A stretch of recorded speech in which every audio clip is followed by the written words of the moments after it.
शांति बिन माँ बाप की लड़की है जिसने कभी भी शिकायत नहीं, बस सर झुकाकर जो मिला उसे स्वीकार कर लिया। शांति तो अपने सपने देखती ही नहीं, उसे पता था कि वो पूरे होंगे ही नहीं। फिर एक दिन आया कोई उसे सपना दिखाने, तो उसने भी एक सपना देख ही लिया। राजकुमार आता है लेकिन सिर्फ 10 मिनट के लिए। सुनिए शांति की जीवन की यह कहानी, 10 मिनट की मेरी शादी। घर के आंगन में आज गोबर का लेप हो रहा है। शांति अपनी मामी के हाथ बटा रही है। मामा रमेश अपनी छोटी सी रेडी को तैयार कर रहे हैं। मामा गांव गांव घूमकर छोटा मोटा प्लास्टिक का सामान बेचते हैं, बस उसी को लटकाए जा रहे हैं, कहीं कुछ छूट ना जाए। नहीं तो अगर किसी ने कुछ मांगा और होते हुए भी नहीं दे पाए तो उन्हें बहुत दुख होता है। मामा की खुद की 2 लड़कियां हैं और एक लड़का है। तीनों शांति से छोटे हैं। कोई मामा की मदद कर रहा है तो कोई शांति की और कोई माँ की। दरवाजे पर किसी की आवाज आती है। आजकल इनका करीब महीने में एक बार शांति के घर आना हो ही जाता है। शांति उनको आते देखकर काम छोड़कर घर के अंदर चली जाती है। रमेश, जो शांति के मामा है, उनको देखते हैं, बेमन से उन्हें आने का न्योता भी देते हैं। मामा जी उन्हें कहते हैं, अरे करुणा भाई आइए, आज सुबह सुबह कैसे आना हो गया? करुणा, अरे वो पास ही किसी से उधार लिया था, कमबख्त लेने के बाद देने का नाम ही नहीं लेते। उनको लगता है कि मुझे पैसे की क्या जरूरत, मेरे पास तो बहुत है। अरे बहुत है तो क्या लुटाने के लिए है? क्यों भाई रमेश? हाँ बिल्कुल सही बात है। करुणा बात बात में अपने धनी होने का बखान करना नहीं भूलता। एक शादी पहले ही कर चुका है, पत्नी अब इस दुनिया में नहीं रही। उसकी नजर शांति पर है, जो वो उससे शादी करना चाहता है। यह बात का इशारा वो कई बार कर चुका है। बात बात में अपनी बात छेड़ता है, लेकिन शांति के मामा को वो बिल्कुल पसंद नहीं। शांति से उम्र में 2 गुने से बड़ा है। शांति थोड़ी देर बाद फिर वो घूम फिर के उसी बात पर आ जाता है जिसके लिए वो आता है। करुणा, अरे रमेश, तुम कुछ सोच विचार कर रहे हो क्या? कोई लड़का देखा शांति के लिए? तुम तो दिन भर घूमते हो, कुछ खबर है? अब क्या बातें उड़ने लगी है? अरे कैसी बातें? अरे भाई मैंने सुना है, अब यह बात उड़ गई है कि शांति शुभ नहीं। एक तो माँ गुजर गई, दूसरा जब से यहाँ है तब से तुम भी परेशान हो, कोई तरक्की नहीं हुई। मामी ये बात सुन रही है और उसके चेहरे के भाव इस बात का सबूत देते हैं कि वो भी इस बात को कहीं ना कहीं मानती है। रमेश कहता है, अरे ऐसा कौन फैला रहा है? ऐसा तो कुछ नहीं है।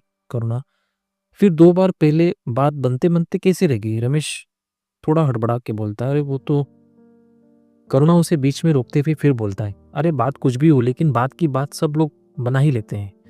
अब तुम ज्यादा देर मत करो वरना मुश्किल होगी इसकी शादी को। लोग यही बोलेंगे कि अगर माँ जिंदा होती तो ऐसा होता क्या? तुम क्या मुंह दिखाओगे फिर अपनी बहन को ऊपर जाके? रमेश गरीब और फिर उसकी बहन की जवान बेटी की जिम्मेदारी इसके ऊपर। पिता तो जाने कहाँ छोड़ गया माँ के जाने के बाद। उसने कोशिश की लेकिन कहीं बात बन नहीं रही थी।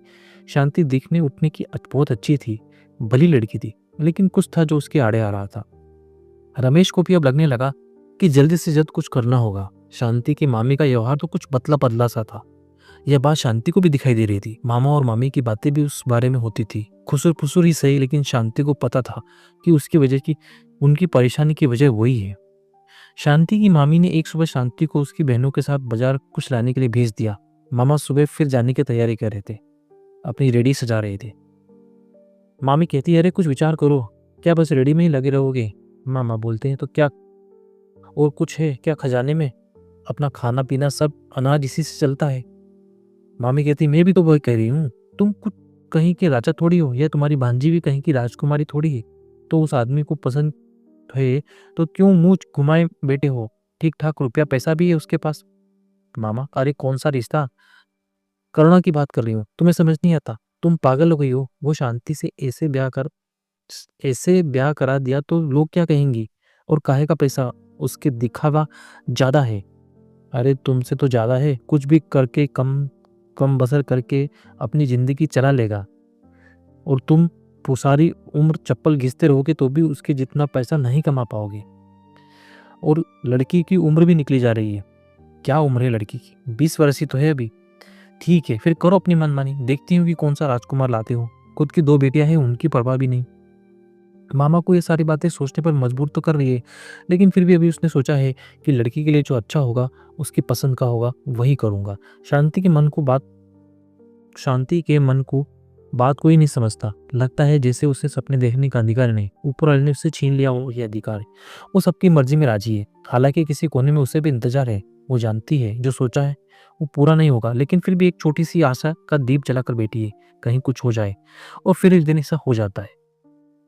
दरवाजे पर सुबह सुबह कोई आता है, गांव से उनका परिचय। बातचीत में उसने बताया कि एक परिवार है, आपकी लड़की की तस्वीर दिखाई। परिवार अच्छा है, माता पिता है, लड़का भी मेहनती है, बस एक आखिरी लड़का है। उनके परिवार में शादी की बात चलाऊं क्या, आप बोले तो? रमेश तो जैसे जिंदा हो गया हो, आंखें चमक गई। अरे क्यों नहीं, हाँ बात चलाओ। ठीक है। तय किए गए समय पर लड़की और लड़की का परिवार शांति के घर आते हैं। शांति के दिल में फूल खिल रहे हैं, जैसे सपने खुद पूरा होने आ गए हों उसके दरवाजे पर। उसने तो छोड़ ही दिया क्या सब भाग्य के भरोसे कि कोई राजकुमार आएगा, और आखिर सच में ऐसा हो गया। शांति ने उसे सिर्फ कुछ सेकंड में ही, झलकियों में ही देखा होगा, और फिर बड़ों ने बात को तय करना शुरू कर दिया। शांति अब चुपचाप अपने कमरे में मंद मंद मुस्कुरा रही है। उसके जाने के बाद जैसे मामा को एक अलग तरह का सुकून मिला। शांति के पास गए, उसे सिर्फ देखा। उसको देखने भर से वो समझ गए कि शांति को लड़का पसंद है। वो ऊपर वाले से अब ये दुआ कर रहे हैं कि अब उसका घर बस जाए, कोई मुश्किल ना हो। शादी वाला दिन आ गया। शांति शस धस के तैयार बैठी है। लड़के का नाम राजन था। वो उससे 7 फेरे लेने वाला था। अचानक उसके कमरे में राजन आ जाता है, जिसको देखकर वो घबरा जाती है। घबराहट में कुछ सेकंड की रहती है, फिर वो शर्म बन जाती है। शांति उससे पूछती है, अरे आप यहाँ क्यों आए हो? पता है शादी के पहले देखना शुभ नहीं होता। राजन कहता है, तुम्हारी आवाज तो जैसा मैंने सोचा था उससे भी ज्यादा अच्छी है। शांति कुछ नहीं कहती, चुप हो जाती है, बस अंगूठे को मोड़ लेती है। राजन, पहले क्यों मुझसे बात नहीं की तुमने? शांति, पहले मैं कैसे करूं? मुझे लगा आपको बात करनी है तो आप करेंगे। होता होता तो कुछ ऐसा ही है ना। मुझे तो आपसे बहुत कुछ बोलना है, लेकिन राजन कहता है, अच्छा बोलो क्या कहना है। शांति, मेरी बात आप मानोगे? राजन बोलता है, तुम्हारी बात मानूंगा, और किसकी मानूंगा? सपने मैंने देखे नहीं, डर लगता था पूरे होने को। कहीं ना कहीं आप जैसा ही पति मुझे चाहिए था। बस जब भी किसी कोने में सोचती थी, आप ही जैसे किसी के बारे में सोचती थी। ऐसा नहीं कि मामा मम्मी ने ख्याल नहीं रखा, लेकिन कभी अपनी छोटी मोटी मनमानी नहीं कर पाई, कभी रूठ नहीं पाई, कभी किसी ने मुझे मनाया नहीं। मैं चाहती हूँ कि ऐसा अब कुछ हो। राजन कहता है, हाँ मैं जानता हूँ तुम्हारे दिल तक आज तक क्या हुआ है, तुम्हारी आज तक किसी ने नहीं सुनी। राजन ने शांति का हाथ पकड़ा। शांति के आंखों में आंसू की बूंद टपक गई। तभी दरवाजे पे जोर से दस्तक हुई।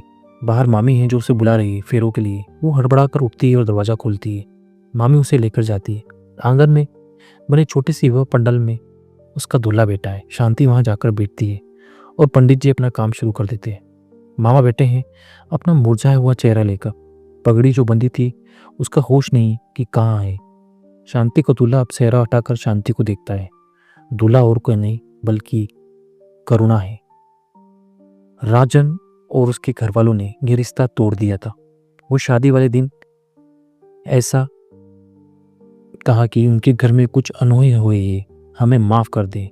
इसी वजह से उन्होंने शादी से मना कर दिया। शादी की तैयारी हो गई थी, सब लोग आ गए थे। अब की बार अगर शादी न होती तो शायद फिर मुश्किल होती। करुणा वहीं था।